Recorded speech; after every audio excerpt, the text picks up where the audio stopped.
Hi, my name is Jacob Collins Brown, and this is UKBF Stories, where we are telling the story of small businesses across the UK and shining a spotlight on their journey. Today I'm with Ben Thomas, founder of All Things Business. How you doing, Ben? I'm good, Richard. You? Oh, fantastic, and thank you for joining us today. No, thank you. Welcome. So you're a local lad to Northampton, is that right? Yeah, Wellingborough is my hometown. Yeah. I was born in Liverpool. Yeah. My father will tell you I was also conceived in Liverpool. And then I was born in Birkenhead, lived in Bromber until I was 3, and then moved down to Northamptonshire. Dad had a job with Unilever, so that he was in between Liverpool and Sharnbrook. So yeah, Northamptonshire has been my hometown for 35 years. Or sorry, home county, but Wellingborough is very much my hometown. And as you were as you was growing up and sort of going through school, you, if I remember correctly, went straight into work effectively. Didn't go to college, university, to follow that sort of traditional path. No, so Dad was been in print and packaging all his life at sort of sales director, managing director level. Mum was a school teacher. She was at John Lee. For those that watching will remember John Lee in Wellingborough. It's no longer there now. And then at Wren School in Wellingborough for probably 22, 23 years. But I fell in love with, I suppose, selling really from the age of about 12 when I started at Wellingborough Market. So Wednesday, Friday, Saturday, I would do the market stalls with Lindsay, a guy from Moulton who used to sell curtains and nets. And then by the time I was 14, I was working for a guy called James Brown, WH Brown International, that are based in Wellingborough. And I was doing Blackbush, Wembley, Bovingdon, North Weald, selling purses, wallets, bags, etc. Then this was whilst you was at school age? Yeah. So I was like year 9, 10, all the way through. Finished my last GCSE exam on a Wednesday, and on the Thursday I went to work for a company called Gem Sales and Marketing, who is still going now. Jane Evans owns that business, and they're a telemarketing company. Yeah. So I started there just for the summer really, but just fell in love with it. And Mum and Dad they thought it would just be a bit of a phase, for the summer holidays. But I didn't want to go the plan was for me to go to sixth form, and I didn't want to. So instead I started to sell appointments over the phone for water waiters, like the water machines. I used to give them away on a free trial and get appointments for Gestetner's photocopiers. So you was one of those annoying people that rings you up and says, can I speak to whoever looks after your AdWords, or can I speak to... AdWords wasn't around then, no. It's showing my age. But yeah, basically we were. But that's where you learnt your trade, because you'd probably make 70, 80 phone calls a day. And back then you would have 25, 30 people put the phone down on you, but it didn't bother me. But I think that was just because of how raw I was, because, that type of telemarketing doesn't really happen now, I don't think. But yeah, I was one of those annoying people that would ring businesses trying to give them water machines on a 14-day free trial. But then you went from that, and then you become a car salesman.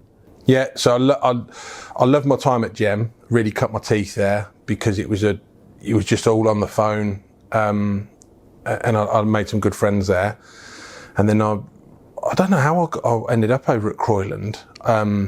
It's owned by the Grosvenor Group, which is owned by the Johnson family, who I've been big admirers of, and unfortunately a few of the family are no longer with us now. They've passed on, but what a wonderful success story they are in their own right. You talk about people building it up. Brian Johnson, God bless him, he started the business, which I think was Cooper Armstrong, in 1983, which is the year that I was born, and he's built that up into a multi-million pound organisation that's won national awards. I got the job at Croyland, and again I loved it, but it was my first face-to-face selling, and that's where I cut my teeth in terms of being able to sell face-to-face. Managing expectations and overcoming objections was really hard, because you'd have somebody that would come in with their Ford Mondeo thinking it was worth £4,000, and they wanted to get into that Vauxhall Vectra at 10, but that Ford Mondeo was worth 1,500 quid. And they thought that they could maybe get that 10 grand car for 8. So you got lots of variables there, and I loved my time there. I was only there 9 months, But Richard Reynolds, who was my sales manager there, you know, he really taught me a lot. So I owe him a lot for sure. Yeah. So one of your passions, if I'm picking up this correctly, is the sales process. It is the negotiation. It is right from on a market stall through to a car sales, telemarketing and car sales.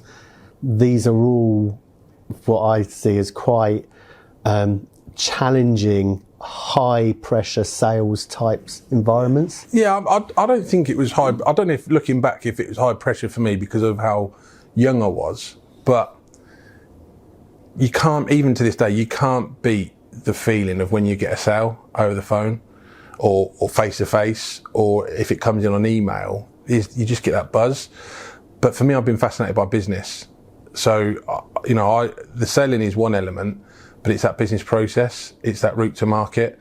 I was at an exhibition last week at Excel for helping one of our clients that didn't have enough sort of sales people to support them. And there was a stand opposite and they were giving away a free app. And I was there for 2 days and I couldn't understand how they made money from it. In the end, I just went over and asked him because I found that fascinating. And then I got it, the penny dropped. And for me, I find business fascinating. Mainly B2B. I think consumer is a completely different marketplace, and really I've got limited experience in that. And it's a different buying process, selling process completely compared to B2B. But I find it fascinating. And how long was that period of time in total from when you left school to when you finished at Croyland? So I did 2 years at GEM, 9 months at Croyland. I still think I'm the best salesman. 58 cars in 1 month, and I did 8 in 1 day on a Sunday. I don't think anyone's beaten that record. And then after that, that's when I went and set up on my own. And that was really because at Croyland, again, loved working with them. Phil Johnson was like the main man there, if you like. Unfortunately, he's passed on, God bless him, but he was great. And, you know, I remember handing in my notice and he really didn't want me to leave, but I was, and I don't mean this to sound like how it's going to sound, but I was selling that many cars. I had to come in on my day off to hand them over. So I was literally working 7 days a week. So on the day that I would have off, I'd perhaps come in at 10, but every 45 minutes I'd have, you know, Mr. and Mrs. Smiths coming in to collect the car, and I'd be going home at 4 o'clock on my day off. And that sort of took its toll on me, I think, because I was 18 and not wanting to go out on a Saturday night because I wanted to be the first one on the forecourt on a Sunday to make sure I got that first sale. So I moved on and then set up BMT. Yeah, and that's really sort of where I was heading there. Is you was still so you was a teenager when you started your first business. So my gramps, again, this is the third person I'm going to mention that's no longer with us, unfortunately. He left us some inheritance. It wasn't a lot. It was a couple of grand, and Wellingborough Innovation Centre had just opened, and Mick Judge was the centre manager, and I went in there and said, I want to set up my own business. And I could see him now sort of thinking, I bet you do, mate. He's behind Wellingborough College on the Church Street. And Mick's great. He's a friend now, actually, to be fair. He said, look, I think you need to, you know, do a proper business plan and go and see an accountant, etc. And I was really wet behind the ears. And I went to Barclays. I did a business plan. And I asked for a business bank account with, I think it was £5,000 or £3,000 business loan to get going. But I didn't really need it. But I felt that I needed to ask for that to show the bank that I was being serious. But I didn't actually need it because I had some savings, and then I had a couple of grand for my deposit on the building or the room, sorry, and then to buy some office furniture, etc. The Barclays said no. So I went back to Mick and said, look, Barclays said no, but I still want to carry on. He said, why don't you go to see the Prince's Trust? So I'd heard of the Prince's Trust, but wrongly associated it with like the Duke of Edinburgh Award scheme. And I got introduced to a guy called Carl Ellsby and Co. Great guy. I don't see enough of him now, but he was my mentor that basically got me through that period of probably, it was like 2 or 3 months, and then mentored me. But what the Prince's Trust do is they give you a grant. So I got £1,000. that had to be paid back over like 2 years, and I think I paid £60 interest on it. But it wasn't the money, it was more of the doors that opened up for me. And Carl being on the end of a phone if I needed him, helped me set the company up in terms of, you know, getting it all registered. All the stuff that I didn't want to, I wasn't any good at because I didn't know. Yeah. I wanted to just sell and do what I loved doing. I didn't want to do all the stuff boring in the background. Bits. Yeah, the boring bits. And that's how I got, that was how I started in business, really. So what was your business plan like? If you used to look at it back now, was it a business plan? It was probably better than the one I've got now. Well, no, I think it was because I did the business plan back there because I didn't know. I was wet behind the ears. I was doing it to fulfil the needs of others, yeah, not for myself. It wasn't a true visualization of what was going to happen because I didn't know.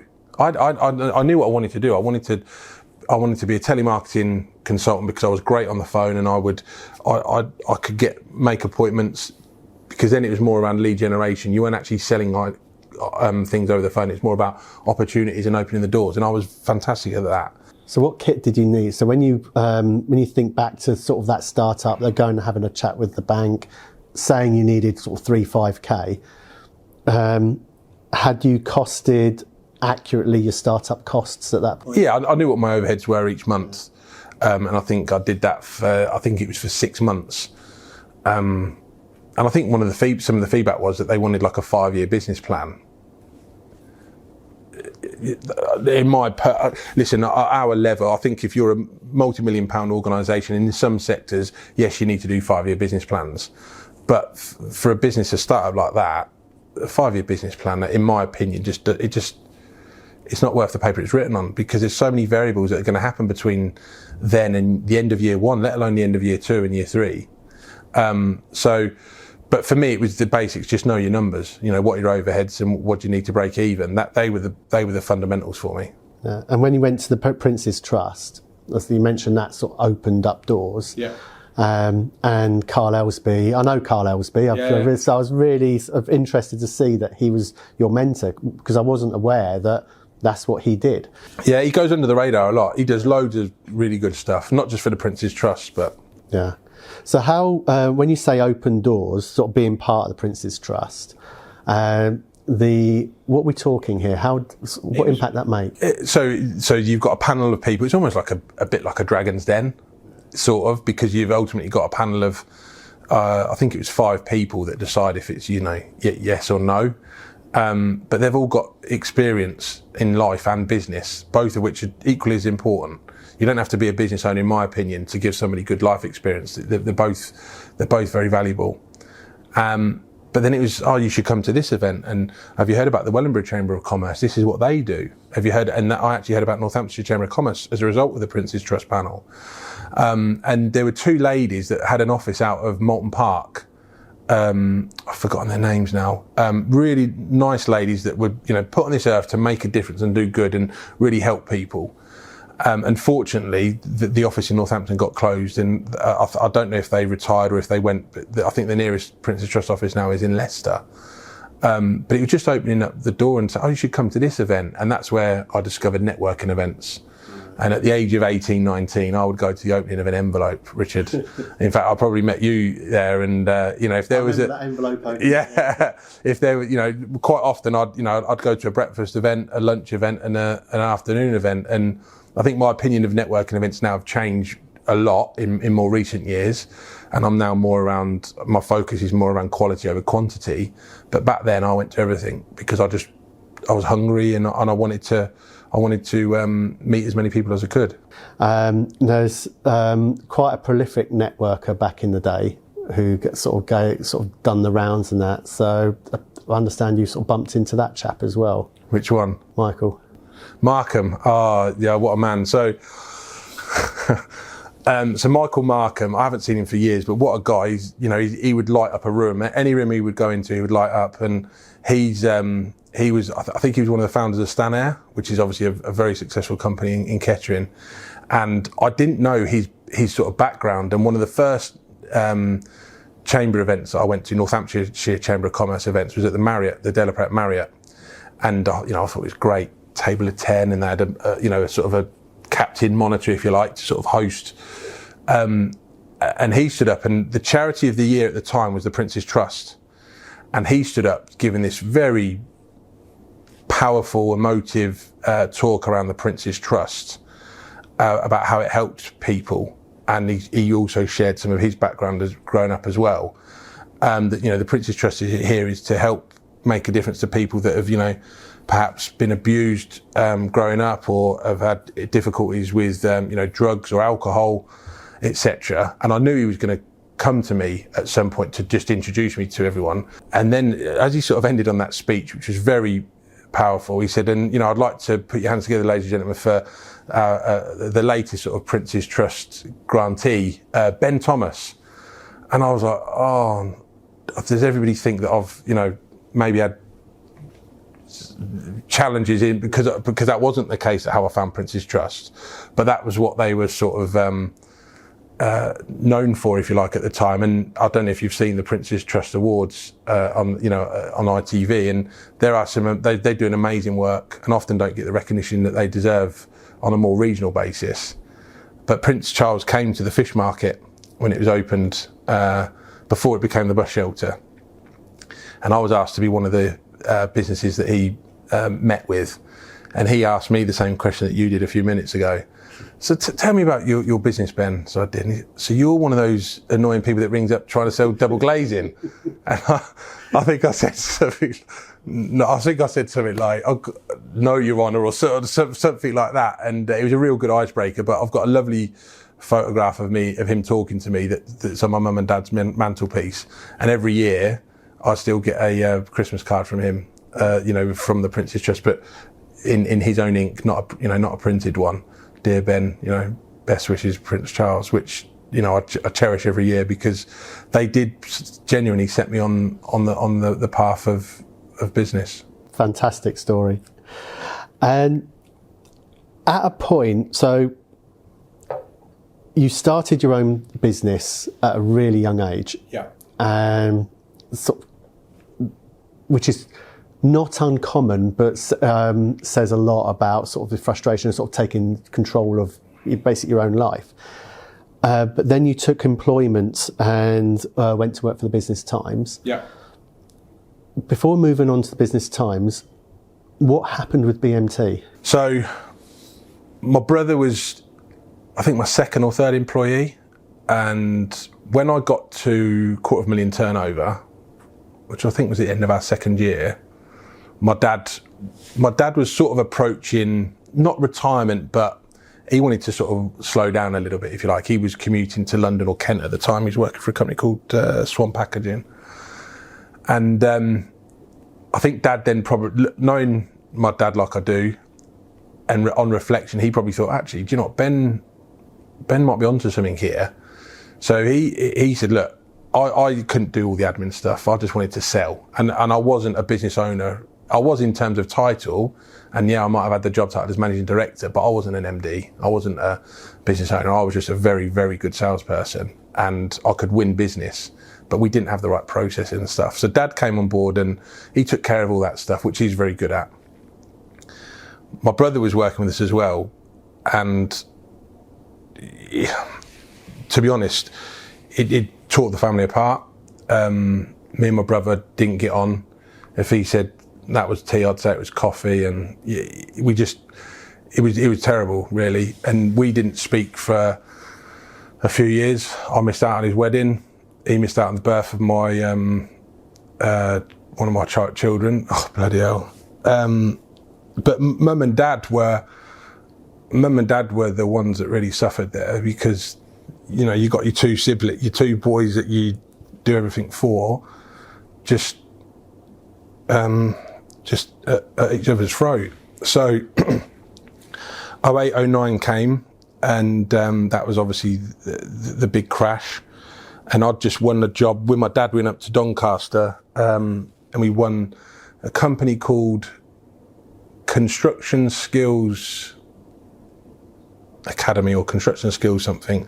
They won a big contract, and we were doing all the lead generation for them nationally, and they knocked us for £58,000.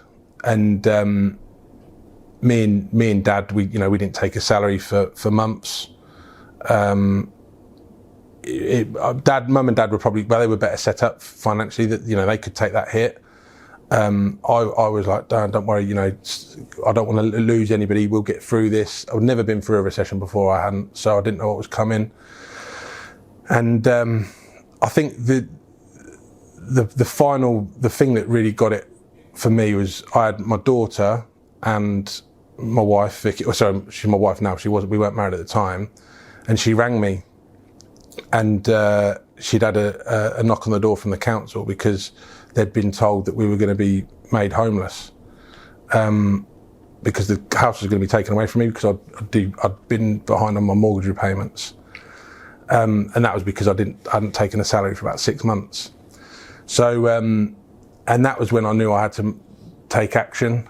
And I remember my dad. I didn't even tell my dad at the time. I just buried my head in the sand, and I told my dad. And my dad came with me to court, and I managed to sell myself. I remember my dad saying to me, he said, "Listen, son, nothing's going to happen." My dad's brilliant. He's words of wisdom. He's always there for me through thick and thin. And I remember him saying to me in the car park, "You just got to treat this as a sales meeting. You've got to sell yourself to the judge, because he or she is going to be the one that's going to be responsible for whether or not you can you can lose a house or not." It was literally in that one person's power. And we came out of there, and the judge backed me, if you like, and said that we were going to part the arrears. And the arrears, I mean, listen, if you haven't got it, you haven't got it. I can't remember what it was, 3 or 4 grand at the time. So I had to maintain payments going forward, but then address the arrears as well. And it was, when I look back, that was a real pivotal point, because that was when I knew I had to make a decision for my family going forward in terms of my immediate family. And then 2 months later, the interest rates went down. So my mortgage repayments went from being up here to down there, and I managed to clear my arrears and then get back on track within about 9 months. So that was really, really close, because on one hand, I would never thought that I was going to lose the home, but I didn't tell Vicky. And I didn't want to tell her because I didn't want her to worry about it. I just got a new baby. I wanted her to be able to concentrate on being mum, and probably there's a little bit of alpha male in there as well. And so I decided to leave BMT, which was one of the hardest things I've ever had to make. And I remember telling the staff, and there was about 10 of us at the time, and I went to a bit of a dark place then, because I didn't know what I was going to do. I thought, no one's going to want to employ me. I didn't even think about what my next venture was. And I remember I spent like 2 or 3 months literally just at home, didn't leave the house. But there was light at the end of the tunnel in Alan Spooner, who, do you remember Spooner? I know the name. I don't. If I saw him, I might recognise. Alan Spooner, you'd hear him, but you wouldn't see him because he's only about 4'8". But what a man! And he started Business Times with Julie Barnes Ward. So they were husband and wife at the time when they started the business in '91. And I used to advertise in Business Times a couple of times a year as BMT. So me and Alan and I, we built up a bit of a bromance, if you like, and we socialised together on a couple of occasions. And I remember turning on the telly once to Soccer AM, and Spooner was the stranger on the sofa. And he's like, he always looks like he's been 60, right, in my eyes, even when he was 50, and even now that he's 75, he just looks 60s. And he had like bleached hair, and I couldn't believe it. And I rang him up on the Monday. I went, "How on earth did you get on Soccer AM?" And we just got on so well. And he reached out to me because he'd heard that I'd left. And he basically said, "Look, I need to exit Business Times. I'm getting on a bit now." Julie and him weren't together, but he couldn't really exit Business Times without somebody going in and taking over. So I said, "Are you offering me a job?" He went, "Yeah, I think I am." So I went over to have a chat. He didn't tell Julie. Julie, I think, Julie and I probably, Julie's got she hasn't got a bad bone in her body, but I think it's safe to say that we didn't. We did. Yeah, she was at the time, but I don't think we ever really got on. We didn't really hit it off, and it's probably down to that first meeting actually. But she couldn't not want me in the business because of how good I was, and I was exactly what Business Times needed at that time. But just to cover, because you've said at the time you've left BMT before going to Business Times. Was BMT closed down? No, carried on. Carried on. Yeah. So is it still carrying on today? Yeah, not as a telemarketing company. Yeah. So it's one of the things that we did is we needed to diversify because of the crash. So we went into we diversified into like promotional merchandise on the basis that we would have products that we could then sell. So my brother basically runs that now and has done since. And by the way, me and him are sound. We're fine now. I'm godfather to one of his sons, and the family's back together. Sorry, I should have said that.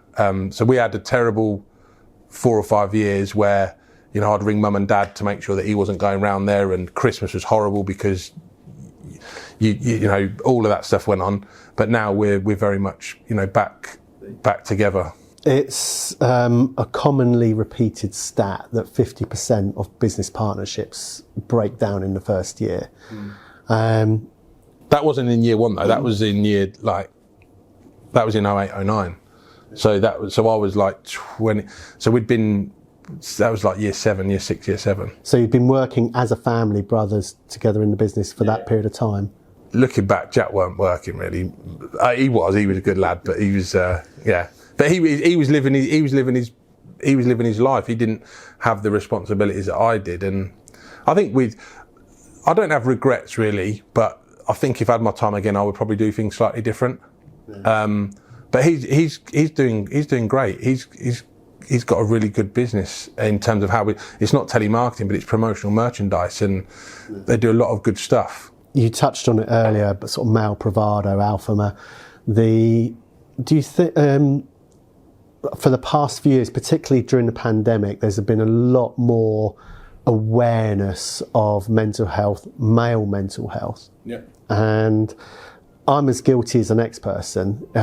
When I look back over the years, I've not shared stuff when things have been getting a little bit tricky in the business, and I'm looking ahead, I'm thinking, where's the next paycheck going to come from? And I've not shared that with my wife because it's rightly or wrongly, many people would say wrongly.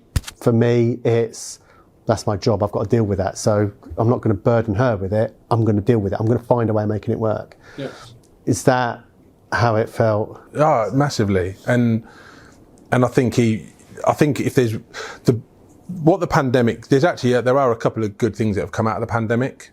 One is, I think, people saying it's okay to not be okay.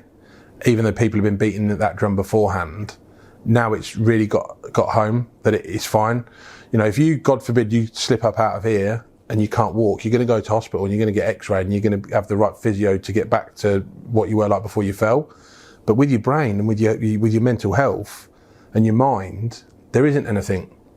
And on one hand, you don't want to tell your wife or your partner, but then maybe you don't want to tell your mates down the pub or your mates in the dressing room if you're playing football or rugby. But yet we all have different levels of thought. We all talk to ourselves, but it's taken me until my 30s to realise that, even though historically I've probably had mental health. I wouldn't say I've had challenges, where I've thought it's probably taken me until my 30s to worry about I only care about what people think about me in my close circle. Whereas in my 20s, I probably wanted everybody to love Ben. I want everyone to think Ben was great.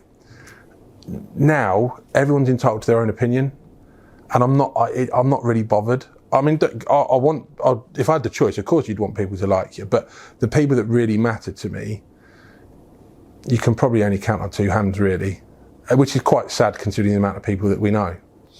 No, but I think everyone's the same. And you can't please everybody. No, you can't. Definitely not. And I think, but I do think men, and I think there are women as well that struggle to ask for help, but men should do. And there are lots of people out there that will listen and that are there to help people. And I do think mental health was a pandemic before the pandemic, and mental health will be here long after COVID and the next pandemic, if God forbid there is one in our lifetime. Mental health is a pandemic now. More people are taking their own lives than ever before. But we need action, and that really comes down to, unfortunately, to funding, to make sure that we've got enough support groups on a local basis to help people. So you left BMT. BMT's been run by your brother now, and it's a successful business, and your brother, family's all reconciled and fine. You went to Business Times after a phone call from Alan Spooner. And sales again, presumably? Yeah. So I think my title, I'm not one for job titles, hate job titles, but I think it was media partner or something. All those annoying people who rings up trying to sell you that. Yeah, but it was basically to go out with Spooner, and he was very much the face of Business Times, and to try and find some net new business. And I quickly realised that there was so much more that we could do with Business Times, because it's got such a good name locally. And if you look back historically over business owners, that some of which are sold on or sold out now, but historically Business Times has been. I remember on his leaving party we had at Asper's, his retirement party. I got the cake done with the first ever front page. And you look back at previous editions, and it was great. There was very few places in the county that you go into reception, you wouldn't see a Business Times on the reception desk. I think my early observation was that it needed to evolve, and we were in the basement of York Road. York Road's got great visibility. There was no signage outside. We had the same phone system from 1991. So that needed to change. Didn't have a website, did no social media whatsoever. Introduced colour, because obviously it was black and white. They were quite heavily features led. So we they'd had the same features basically since 91. So we gave that a bit of a revamp, and just, I suppose, really just put a little bit of freshness into it, a bit of energy, and I loved it. And again, I loved working with Spooner, and I think if he and I had met a few years before that, I think we would have gone on to maybe bigger and better things, really, because he was great. I'd finish his sentences if we were in meetings together, and vice versa. So, what's interesting is, despite you speak really highly of your time at Business Times, but ultimately you did leave Business Times 2012, around that sort of time, and then went back to running your own business.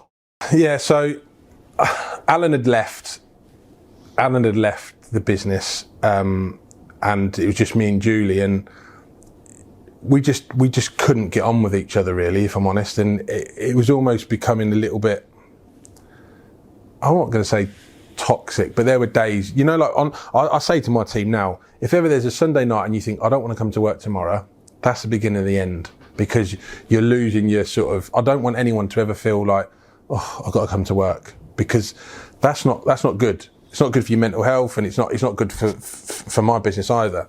I think that's an important statement, really, because I say things similar to my team, is if you're finding that you're not enjoying your job anymore, then you need to think yourself, and it's time to move on and find what you do enjoy.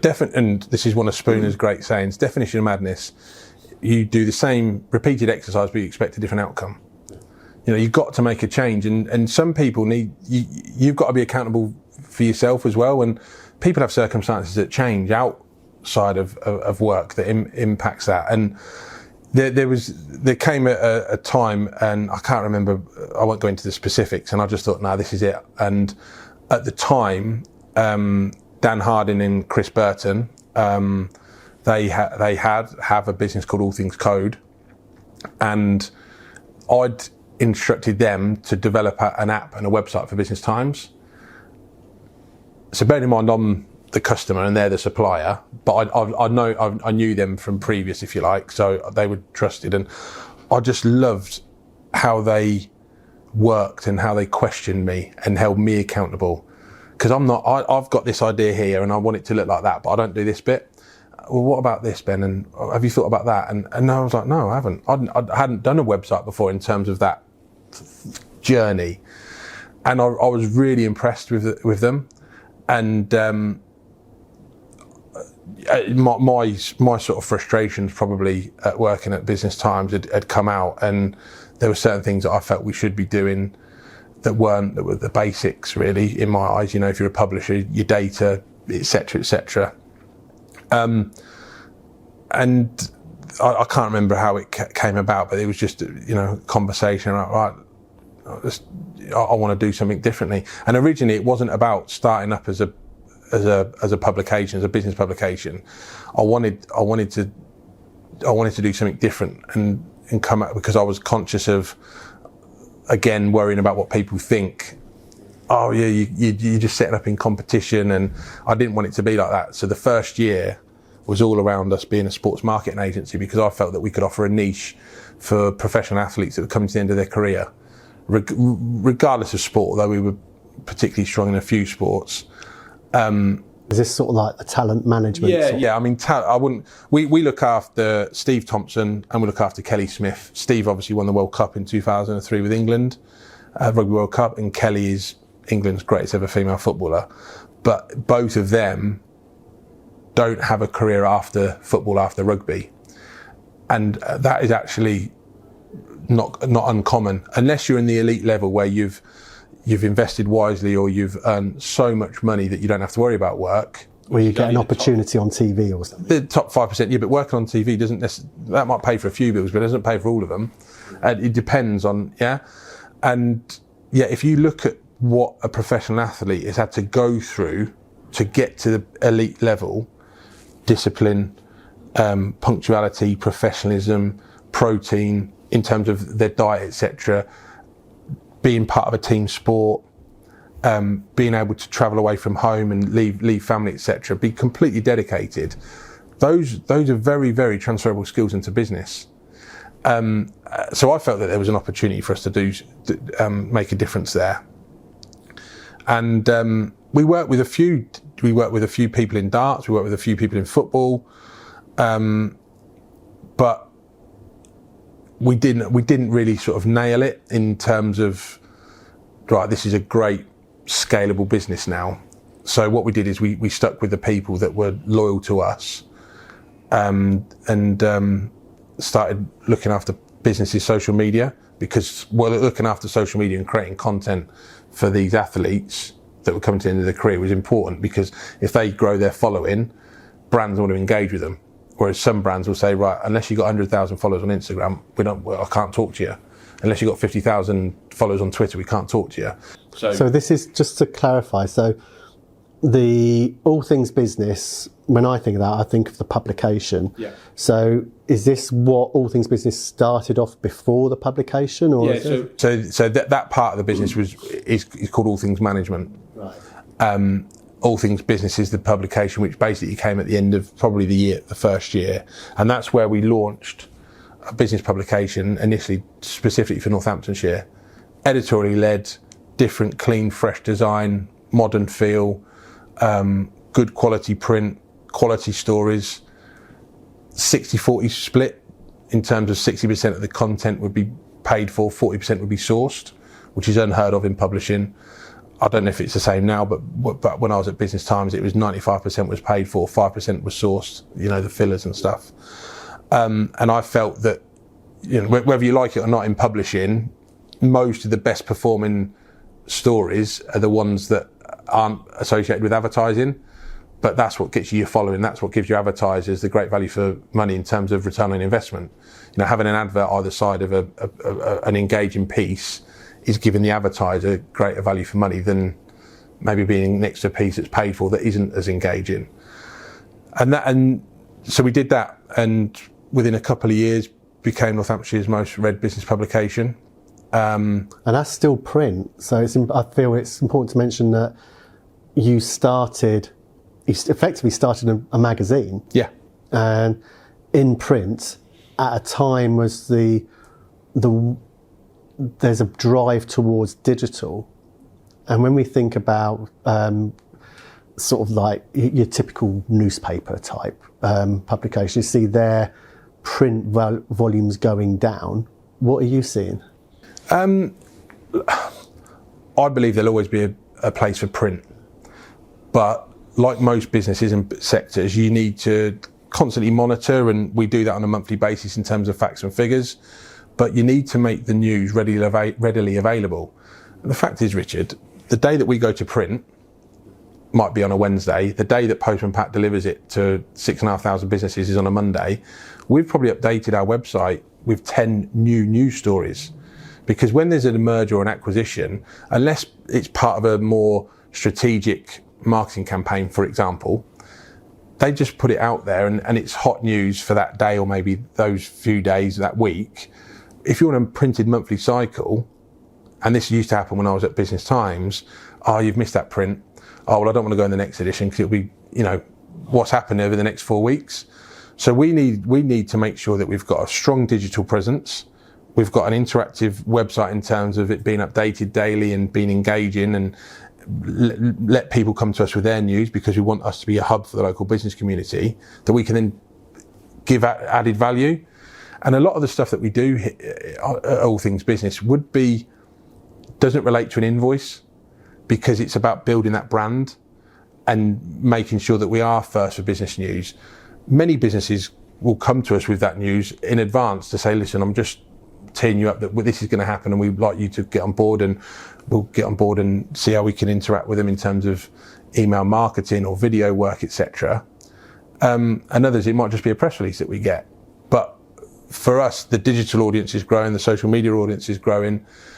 I can't look you in the eye and say, look, we send 6,500 copies every month delivered by the Royal Mail to businesses with a turnover of £250,000 a year plus in Northamptonshire. But I can't look you in the eye and tell you how many people read it, because I don't know. There's nothing that can quantify that, okay? But what does is your Google Analytics and your impressions, etc. And when you look at the web stats, that's where you get your facts and figures from. I don't think anybody in publishing uses this now, but years and years ago, advertising salespeople would say, if we're going out to 6,000 people, our readership's 18,000. Well, how would you make that? Well, because we get 3 people and every copy reads it, because Richard will read it and he'll pass it to Jacob and Jacob will pass it to Arthur. That's 3 people who read that one edition. How do you know that? you can't. You can't possibly know that. Out of our 6,500, do some go in the bin? Yeah, probably they do. But what we try and do, or we do, we've got Louise and Kat here that look after all of our returns. We probably get between 50 and 100 returns now. Yet in the first year, we were probably getting 200 to 300 returns a month. And that was somebody just constantly going through, and unless they specified why they didn't want to receive it anymore, ringing up to see if they've moved office. Because if they've moved office, are we still okay to send you a copy?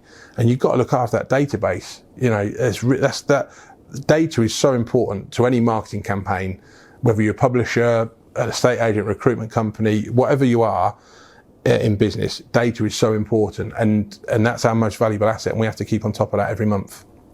So, whilst I've got you here, are you running your own or have a keen interest in small business? Then UKBF is here for you. Visit ukbf.co.uk and become part of our vibrant community to meet other like-minded business owners and tap into a wealth of expertise and experience to help your business thrive. Now, back to the story. So you started All Things Business 2015. I think, yeah. 15 or 14, yeah.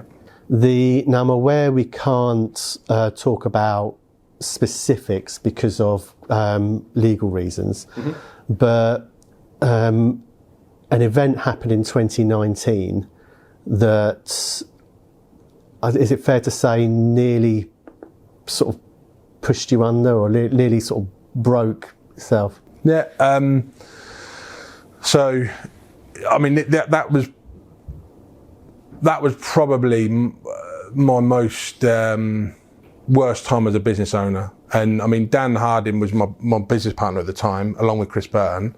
They're not now, but that was all amicable because they've gone on and done amazing things with Signing App, which is a wonderful product that's recognised internationally now. But I was very much all things business, and they were great, but they weren't in the business day to day. So we parted companies, but this that you're referring to happened at around the same time. And to be fair to Dan, he really helped me get through that from an emotional and supportive perspective, because we were being treated, in my opinion, very, very, very badly by an organisation that's rich in heritage, got a lot of deeper pockets, and I felt we were being bullied basically, and I didn't know how to handle that. I mean, listen, I'm a little bit overweight, I'm 6'5", I'm a lover, not a fighter, but if somebody in the dressing room bullied me like that, I'd know how to handle it. When it happens in business, and it happens from an organisation that you would never ever expect it to happen to you, loads of things go through your mind. Is it me? Have I pissed somebody off? Have I upset somebody? Have I done something that I shouldn't have done? And is this an attack at Ben Thomas, or is it? Do you see what I mean? Because my dad's given me loads of advice growing up, and there's a few that I'd bring forward now into the business now, and it's make a difference. Make a difference in whatever you do, son, and have a positive impact on the people that you do. And the event that you mention, yeah, there's commercial opportunities around it, but that event has had a positive impact on hundreds, if not a few thousand people in a county that I care very, very much about. And it was a hard one to take, and it probably took me, well, look, I mean, I thought all sorts of things there was going to happen because of the route that we were going down. But Dan Harding helped me big time from a supportive perspective, as I mean, he's only 5'2", so I'm like his big brother, but he was very much like my big brother then, in terms of, we're going to get through this. And then there was also, I've got a very close circle of what I call good friends in business, and I had 3 or 4 that were also rooting for me as well, and they know they are, and I thank them for that. I think when it's your business, it's difficult. Now, I know it's not exactly the same, and I'm trying to find an analogy that listeners can kind of like relate it to. So if I use an example, which is now out there, if people wanted to do some looking, where 2 organisations, the founder of one of those organisations befriended me, and I became, and I thought was like, in competition with each other, but were sort of like sharing information, just regular phone calls, that sort of stuff.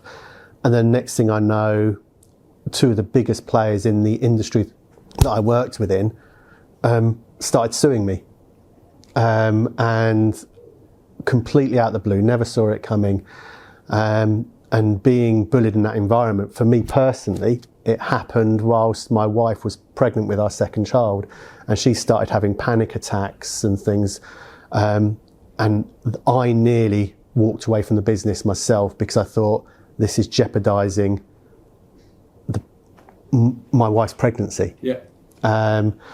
And it's very difficult not to take those things personally, because you've got business, and people will say business is business. Yeah, but it isn't. Well, but it's your business. I know, and this is where I think it's, and I'm not similar at all, but I struggle to, and this is probably one of my downfalls as a business owner, if you like, is I expect everybody to, not everybody, I want people to work as hard as I do and care as much as I do. But then I've got this little chimp here going, hold on a minute, Ben, come on. They're part of a team, they work 9 till 5, or they're doing this. They're not how on earth can you expect them to do that? And that I've found that hard, and I still do now to this day. But when people say business is business, leave it at work. You can't. If you're working for a big corporate, you've got your job title and you've got but I've got the livelihoods of 26, 27 people here. And as we grow, I want it to be more, because I want people to progress and I want them to develop and evolve, and I want to leave a legacy for my children as well. So when people I do take it personally, and it's difficult, and I might be wrong. I might be wrong to think that, but if I make a mistake, I put my hands up and I apologise. But when someone's attacking you or an organisation's attacking you, I can't help but take it personally. So that was a tough period, and that went on for. It probably went on and off for about 12 months. So it was a real tough period. And then the kicks didn't stop coming, because then we moved into the pandemic. There's two stories from the pandemic, really, that I'd like to hear your take on. One was the impact to you as a business and what happened to your company during that time. But then what you did with things like the ATB arms. So we'll go with the more negative one first. So we moved in when I separated from Dan and Chris. We was in the barn at No Bottle, and we moved into the innovation centre over at Northamptonshire, opposite the train station. And we were in an office, and there was only, I don't know if there was 6 or 8 of us. I remember Dan Cole. He doesn't work with us now. He works in Milton Keynes.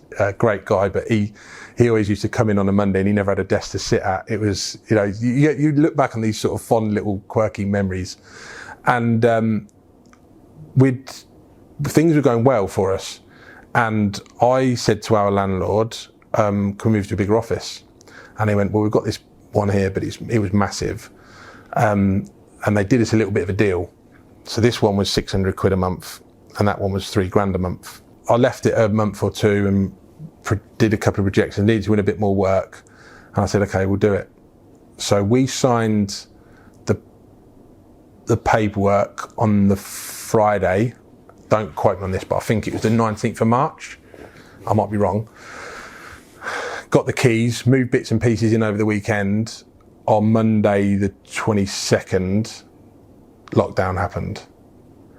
And I remember Fraser was with me, and I remember watching Rishi Sunak and no, it was Boris. I think it was Boris on this occasion. Rishi Sunak came later when he announced furlough, etc. And I was like, what am I going to do? Like, I just bought Chris and Dan out in 6 months before in terms of partnership, business ownership. Here I am, gone from £600 a month to £3,000 a month, and now I'm thinking the world is just going to fall beneath me. That happened at about, I think Boris gave the news at about 4:45. Yeah. But earlier, before that afternoon, we lost £15,500 in advertising revenue, because the classic national press had leaked various bits and pieces, and that was, we were due to go to print the following week. So every time the phone rang that afternoon, it was a cancelled order. Now, to put it into perspective, 15.5 grand, I don't know, our average order value is probably about £800-900. That's quite a few phone calls for a small business like us to take. And Fraser only been with me 6 months, and I remember it like it was yesterday. And I didn't know what was going to happen, Richard. And fast forward then, I don't know, a couple of weeks when people had actually realised. First of all, I was scared because of the health and well-being of everybody. I got a couple of my colleagues that live with elderly people. I was scared for my mum and dad because they're sort of in their 60s. My mum's diabetic. My girls, they're 13 and 10 now, so they would have been 11 and 8. They're asking me questions that I didn't know the answers to. So you've got all this going on, and yet you still got to try and run a business. And as it all started to sort of come through, I remember saying to my team, we used to have a Zoom call every morning, every afternoon, and I said, listen, I don't know how we're going to get through this, but we're going to get through it. And what we did is we just made decisions, and they were big decisions, but we made them quickly. So there were companies that maybe put their staff on furlough, but they still needed to have some marketing support. So there was an opportunity for us to maybe increase that there a little bit to help them, and then still try and charge them a little bit more.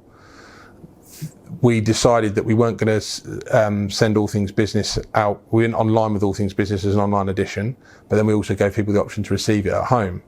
So, and I don't know, I think we ended up sending about so like 11 or 1,200 copies a month to people's at home, because I actually now get mine at home. Yeah, because you weren't going into the office, whereas you'd always receive it at the office. We communicated with them digitally and said, listen, we're still publishing. We're going to put it home. And we did think about closing, and Julie Barnes-Ward probably made a really, really tough decision, because she was coming up to a milestone for Business Times in terms of years in business. She made the decision to shut the doors. But for me, I still felt like we had duty probably sounds the wrong word, but I felt like we've got a voice, and we can hopefully make a difference. And, if I look back now, I mean, you mentioned the ATB Arms. Every Thursday, 4 till 5, we did a really crap music quiz that Fraser did. And I said to everybody, you've got to have something wet in your hand in a glass. And if it's alcoholic, great, but if it's not, it doesn't matter. And we used to sing Sweet Caroline at the end, and it was done on Zoom. And I think at our peak, we had 70 people. That was our biggest one, but we'd typically be between 30 and 40 people every week. Before I just cut in there, I don't think, I don't want you to undersell that in the sense, because I remember that happening. And I did come along to a couple of the ATB Arms, as it was called. And I remember how worried so many small business owners were in those Zoom calls. And sort of some of the conversations, some of the people voicing the concerns they had, that one small thing brought a lot of people together, like who were used to going into an office environment, used to being sat with colleagues, used to being out at networking events or within the business community, and now they're at home alone with nobody to talk to. And the crap music quiz, as you put it, with the Sweet Carolina, actually gave people just something to look forward to during a time when so many people were feeling and going through the emotions that you've just described yourself was going through, but you still did that. I think it was a bit more of, like, I felt that we had this presence that we could make a difference locally, and that difference was just telling people it's going to be all right. Yeah. But I almost felt like a bit of a swan. It'll be all right. But under the water, I didn't know how it was going to be all right, because it was the first time in my life I didn't feel in control. Generally speaking, we, as business owners, generally feel in control of your life in terms of where you're going, generally speaking, apart from when you hit that bump in the road, yeah? That was the time where you felt like you were like that, because you didn't know what was going to happen tomorrow. And I mean, listen, this could set me off on one now. But as a country, we were getting around the televisions at 5 o'clock to see how many people had died that day or died the previous day, and watch these statistics. It was an incredibly scary place to be. And that was just as a normal human being, not a business owner that's employing 2 people, 20 people or 200 people. And I described it as, we're all at sea. Some of us are in dinghies and some of us are on the QE2. Some of us have got leaks and some of us have got people that are paddling in the wrong direction. Whatever boat you're in, just stay afloat. And we were in a dinghy. And I think for me, it brought the best out of this wonderful community that we've got. And some of those people, I've never met, but I've seen what they're like at their home, and I know what they drink. Yeah, but I've never met them face to face. But I met them every other week or every week whenever they joined the ATB Arms, and that was good. And we introduced other video content. Our video content went up so many levels in terms of, not necessarily from a quality production perspective, just in terms of frequency. So I got my black book out and, started interviewing people. Some of it would be talking around stuff that was going on in the pandemic. Some of it wasn't. East Northamptonshire Council This is when there was the small business grant. I think it was 10 grand there was a criteria of 5 grand and 10 grand, I think. And Jonathan Nunn, Northampton councillor, was fantastic. He was great. He gave me an update. So we did it before it went out, and that got like thousands of views. And we then pushed that content out to help business owners to say, listen, you're entitled to 5 grand, you're entitled to 10 grand. This is how you do it. Yeah. East Northamptonshire Council, unfortunately, didn't communicate as best they could have done with their business customers, and that was brought to my attention, and we reached out to them to do a similar interview to Councillor Nunn.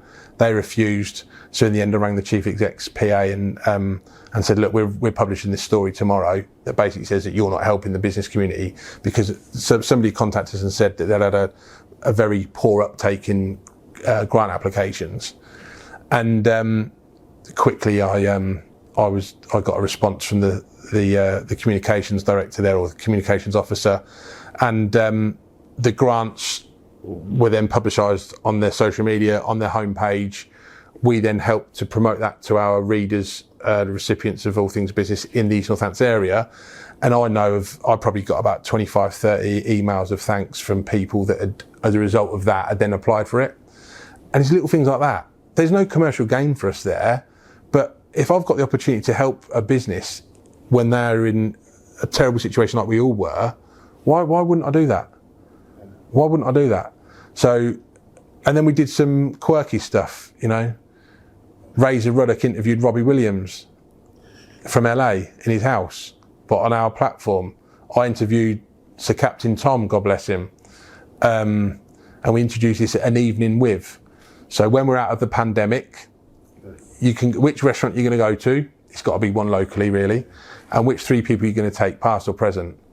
And it was trying to find like a bit of a spin, just so people could, you know, some people loved it and we got messages and stuff, and some people probably hated it and thought, oh, here they go again, and they would have switched off after 30 seconds. But it was just about doing things differently to keep us prominent. But you was doing you was getting little to no advertising. Basically, you had all those cancelled orders for your revenue that was to sustain your business. You was doing all these supportive actions and things to support businesses in the area, be them customers or not. Either way, you were supporting those, despite what you was fighting with yourself back in your business. I'd argue that, not argue, it's actually a real positive that when we move to the end of the pandemic, All Things Business has come out stronger off the back of it. Yeah, I think from a brand perspective, definitely. Yeah. You know, All Things Business has definitely come out of it as a stronger brand. I think, yeah, I mean, look, the financials were terrible during that pandemic on the publishing side, but we had other business interests in terms of services that could offset that. The biggest disappointment was our landlord, because I'd gone from 600 quid a month to 3 grand a month in the space of one working day, was then told that we had this holiday, freeze of rent for 3 months. So I'm thinking, I think it was July, August, September, or it might have been June, July, August. No, it was the March. So it was April, May, June that we would have had this holiday of rent. And then I got an email in the August to say, oh no, the person that told you that was wrong. Is an invoice for 9 grand plus VAT. So I wasn't happy then at all. And because of maybe previous experiences where bigger organisations I felt have attacked me or taken advantage of me, I tried my best to give them the wrath of my tongue, and I kicked up a stink, and I still kick up a stink now, because that was wrong on so many levels, particularly as the opening sentence is to help young and small businesses of Northampton prosper and grow. But hey, it is what it is. I'm sure that the person or people that made that decision aren't in Northampton and they're further afield. But overall, we employed somebody during the pandemic and I never even met them. I mean, if you'd said that to me, I would never have. Who does that? But then again, who buys a car without driving it? And yet, people doing it. Exactly. So, I was also fascinated at how other businesses coped because I started to watch stuff and read stuff online about previous recessions, and basically those that invest more or maintain their marketing spends generally come out of recessions stronger. Those that say marketing is the first thing that's got to go are the ones that sometimes suffer more.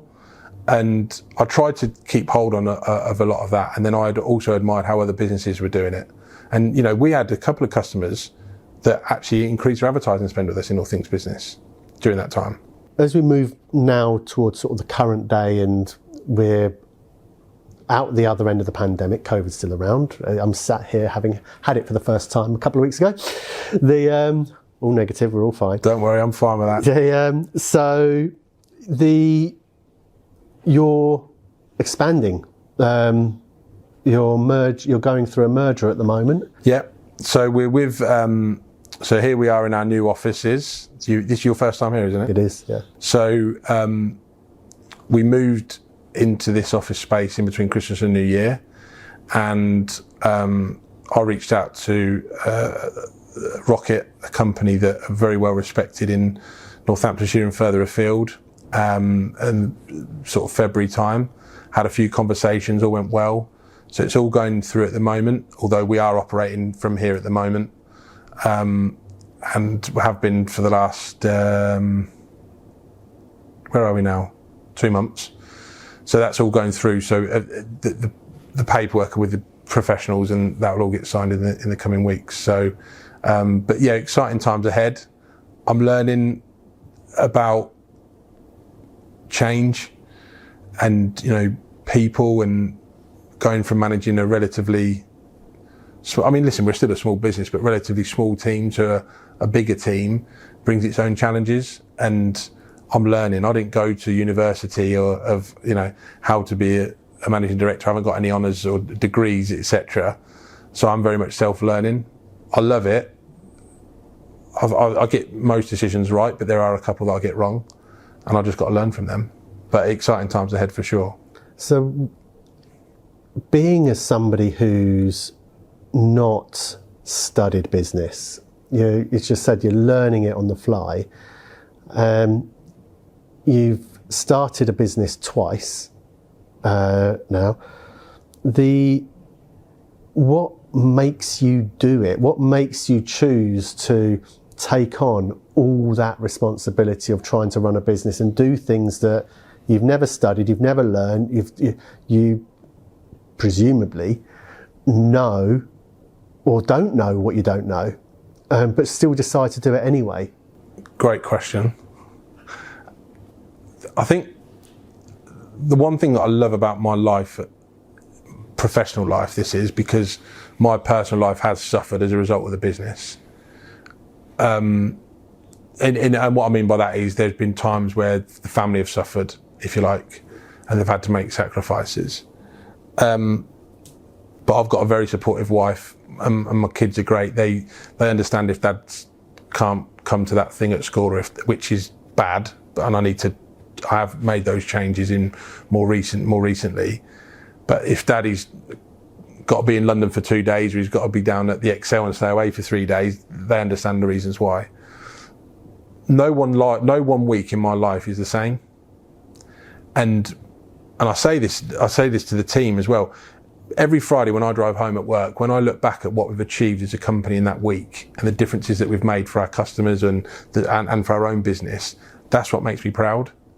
Because strategically we plan, and I can show you now the work that we're going to be doing next week. So I can say, right, that's the video team, that's the accounts team, that's the account management team, that's the studio, that's the videography team.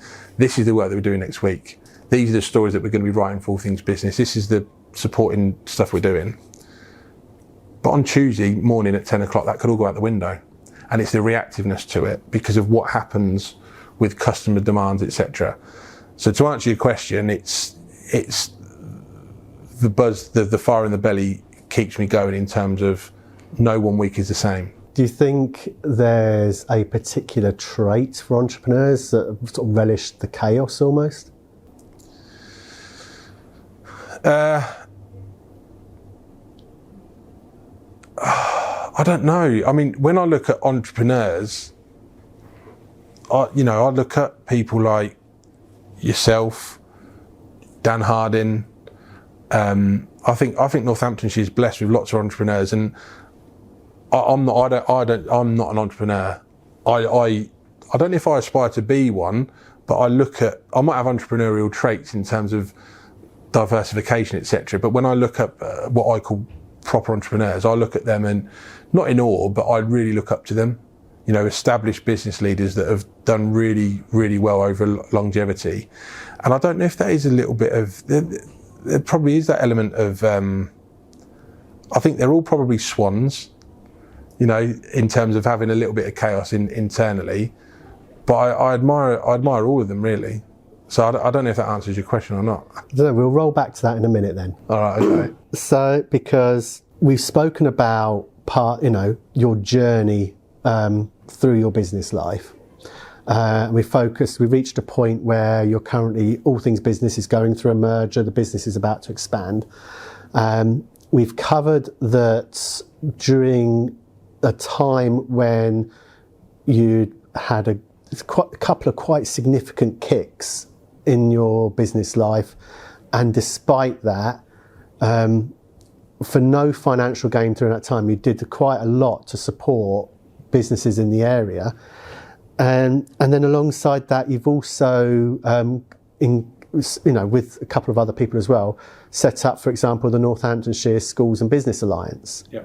And tell us what that does. So, Northamptonshire Business Excellence Awards is the event that we founded. And the year after we launched that, somebody came up to me and said, you need to do the same for the education sector. The education sector locally doesn't have anything like this, and it needs to.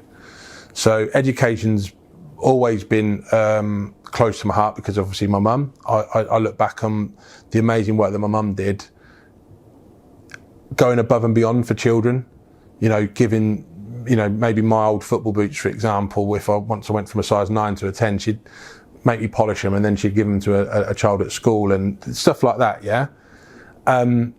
If there was one other good thing that's come out of the pandemic, it's the appreciation that people have got as a society for school teachers and other people that work within schools.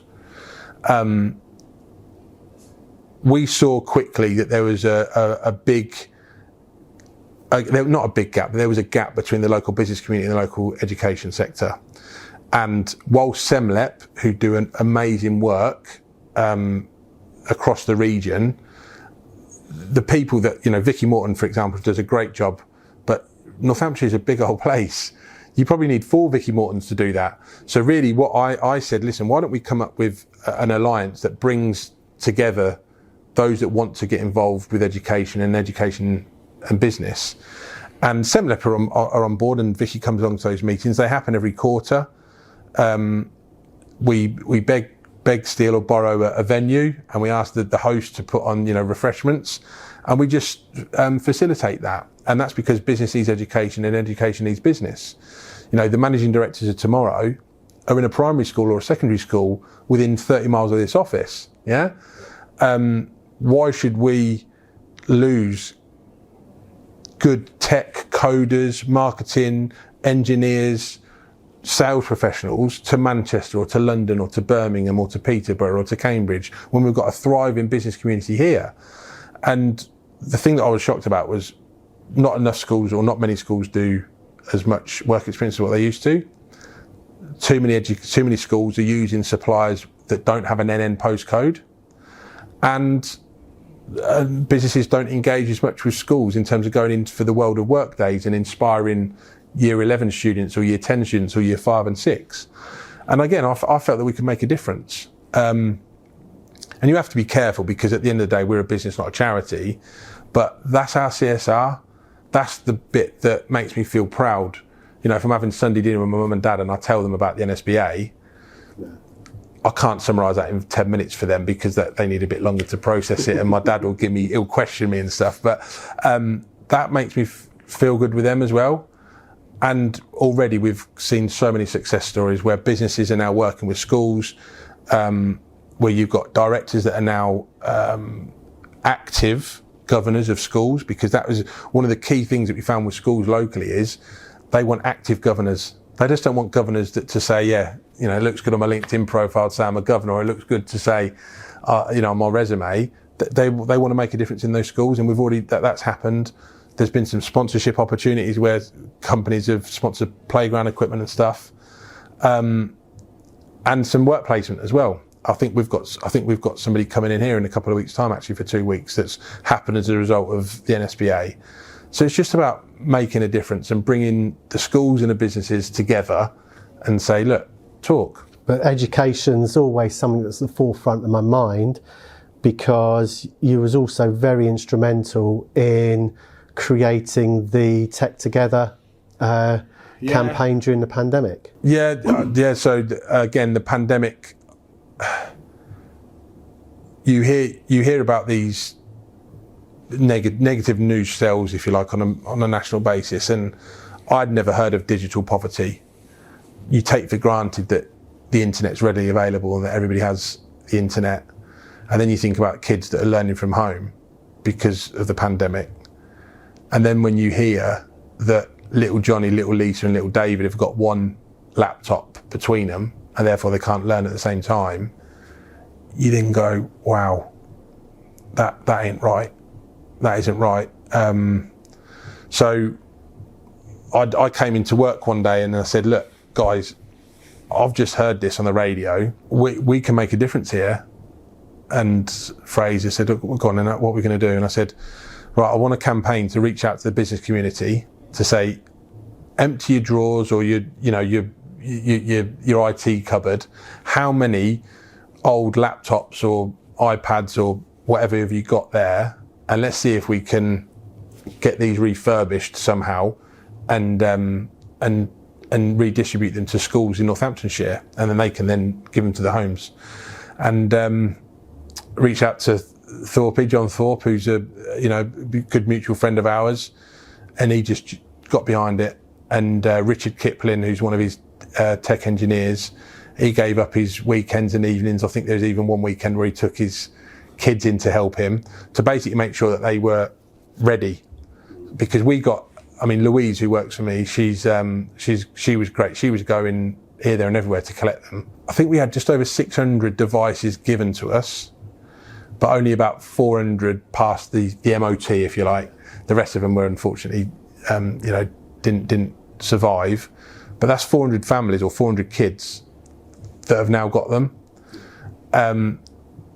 So that was us and ACS together doing our bit to make a difference.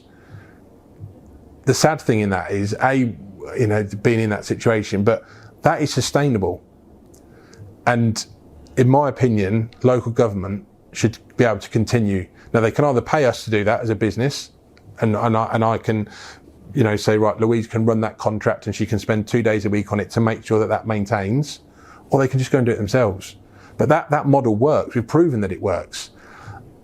And the other sad thing is, from the bit of research that we did through the NSBA, we reckon that there is about 2,000 pupils that don't have the ability to learn at home. Now, hopefully, kids don't have to learn from home again. But imagine what they could do with additional homework, etc., if they did have that setup available to them. And we can give those devices to the schools, and the schools can loan them to the pupil until they leave school, and then they can be replenished potentially, yeah? But 400 out of 2,000, part of me thinks we're pissing in the wind.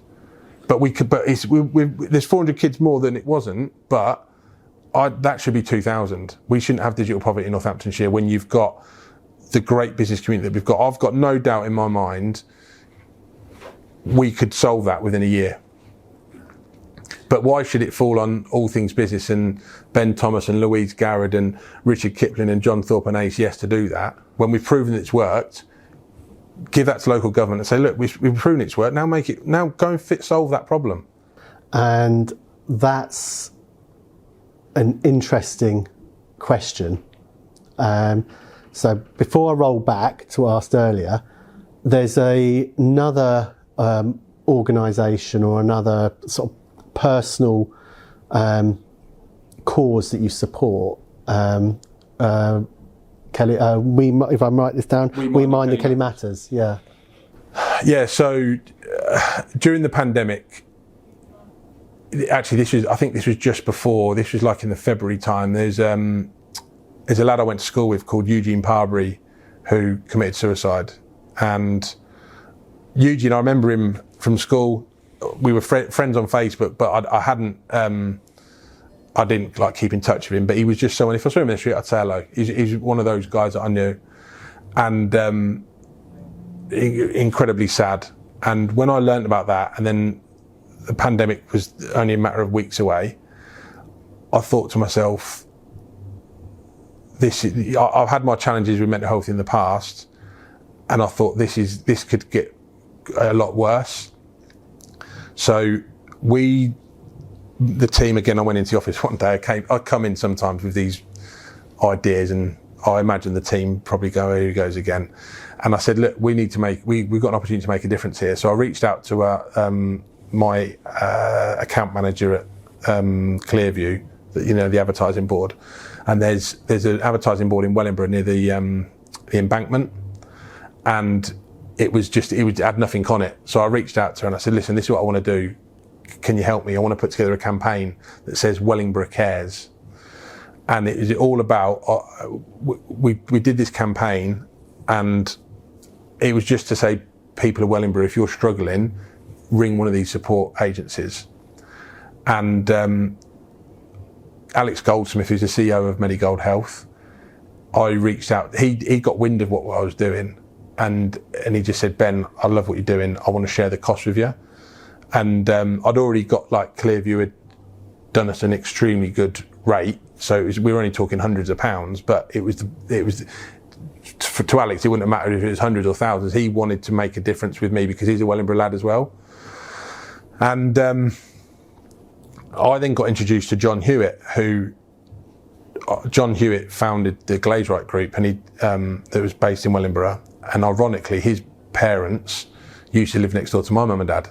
They were the caretakers at Wren School. So I know Dave and Jerry, and they had this massive Alsatian that always used to scare the crap out of me, because it just jump up at the fence and bark. You'd never see it coming. And but John and I never knew each other. We've got lots of friends in common, but never knew each other. And his daughter Kelly Hewitt tragically took her own life 4 years ago now. 4 years ago, and he and Rachel is Kelly's mum, created the charity. And I had a conversation with him and over the phone, and I'm just in complete admiration of the guy. What he and Rachel and Amy, Kelly's sister, and the rest of the family and close friends have gone through. I didn't have the pleasure of knowing Kelly, but I know her story, and it's tragic. But they want to make a difference to make sure that doesn't happen again. So we sort of then got rid of Wellingborough Cares, if you like, because it already existed in We Mine and Kelly Matters, but they were at their infancy of setting up the charity. And we collaborated and just helped to spread the message to say, look, we're here. And I was very proud 18 months ago when John asked me to be a trustee. Kelly Hewitt's idol growing up is Kelly Smith. I managed Kelly Smith, England's greatest ever goal scorer. So when I told Kelly Smith the story, and she herself has had her own challenges with mental health, she just said, what can I do to help? So John and Rachel wrote her a letter and asked her to be patron, which she is. So that charity now, we've got a very great bunch of passionate trustees, have raised enough money to fund, I think we've got about half a dozen, maybe 8 counsellors, and we've got a CEO in Sherry Adams who's amazing. She's great. She leads that team. I don't know how she does what she does, but she does it. And we've got a tech service as well, because some people don't want to pick up the phone and say, I need help. They don't want to send an email, but they're quite happy to maybe text. And that charity is saving people's lives without a shadow of a doubt. And that makes me feel very proud, because I play a very, very, very small part in that. But it gives me something to be able to talk to people about and signpost and point them in the direction. And it's a charity that's making a difference. So when we go back to my earlier question then. You've mentioned a couple of times there where you walk into the office and, you know, your team here be like, he's off for one again. But the point is, you'll say like, we can make a difference here. We can make tech together. We can make a difference here. Yeah. We might sort of, you know, Wellingborough Care. We can make a difference here. And your journey into there, you've said these things. So I'll ask you, when you think of what is an entrepreneur? What is an entrepreneur?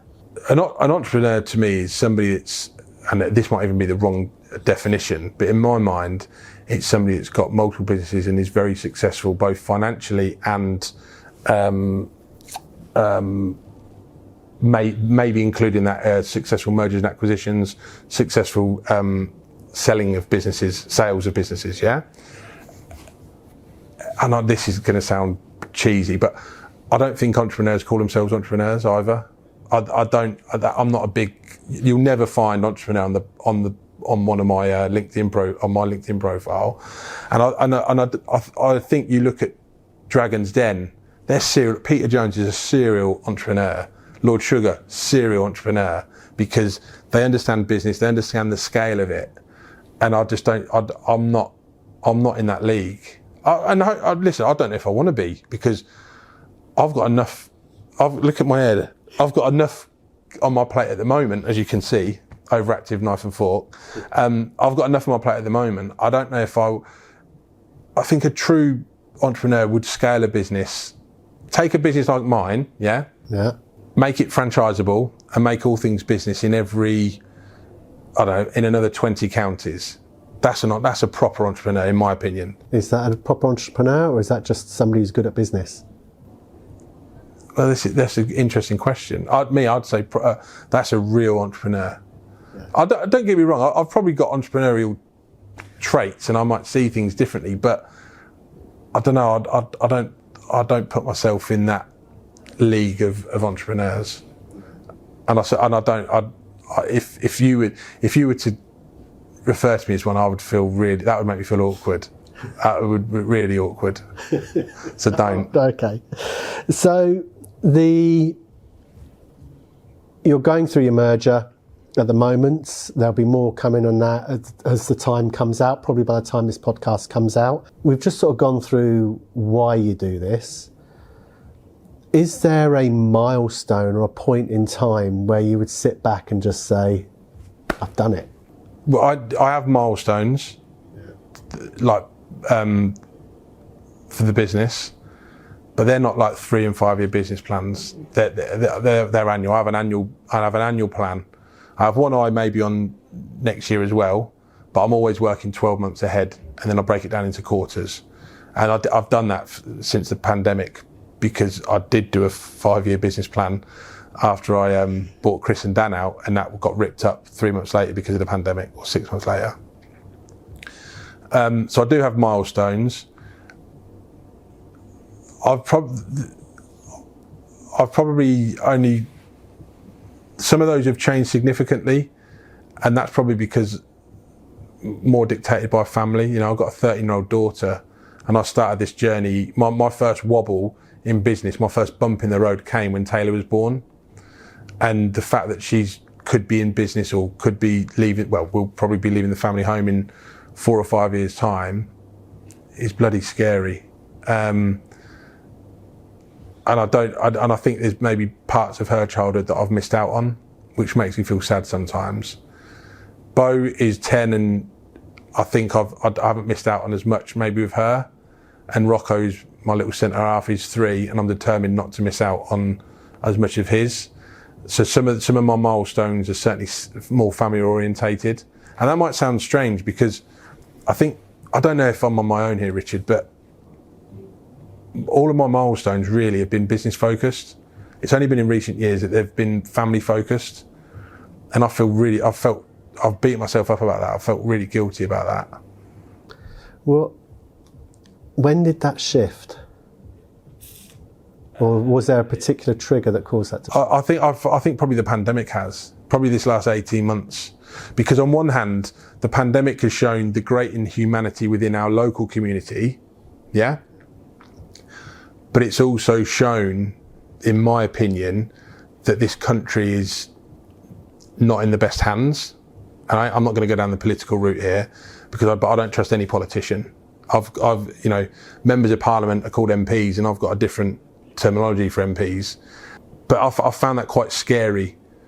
When you can shut a country down and have tens of millions of people gathering around a TV set for weeks on end to see how many people have died the day before, that's scary. That's really scary. And I feel that I felt that the mainstream media have, through their negative reporting, have had a massive impact on people's mental health, and those that maybe suffered a little bit with anxiety now suffer a lot with it, caused by that.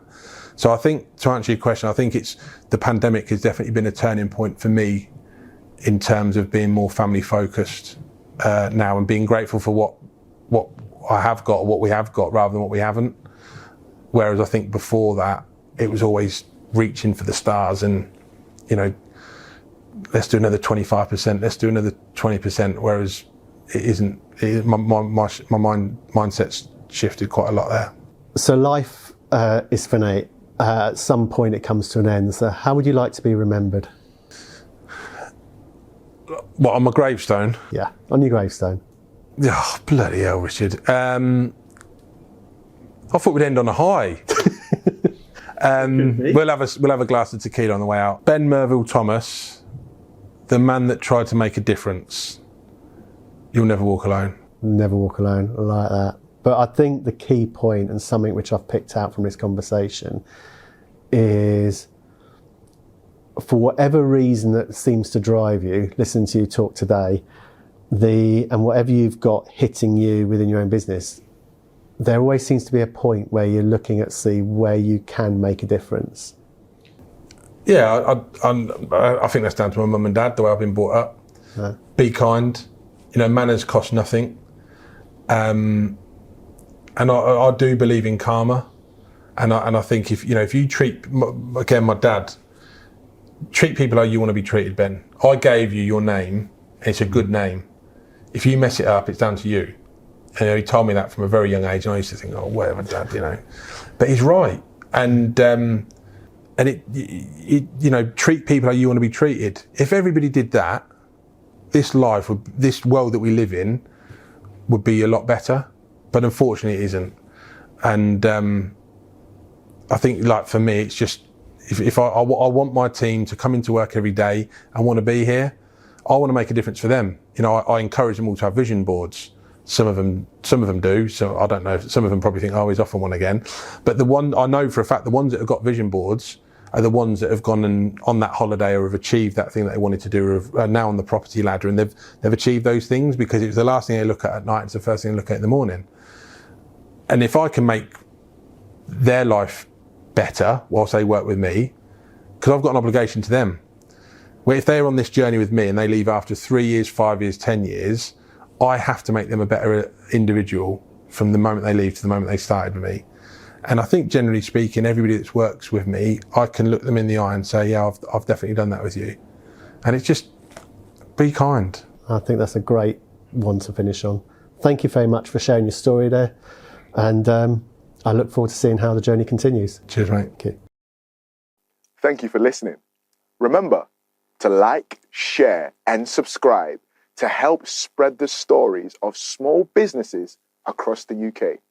Have you got a story to share? Reach out to us on ukbf.co.uk. And you never know, you could be the next UKBF story.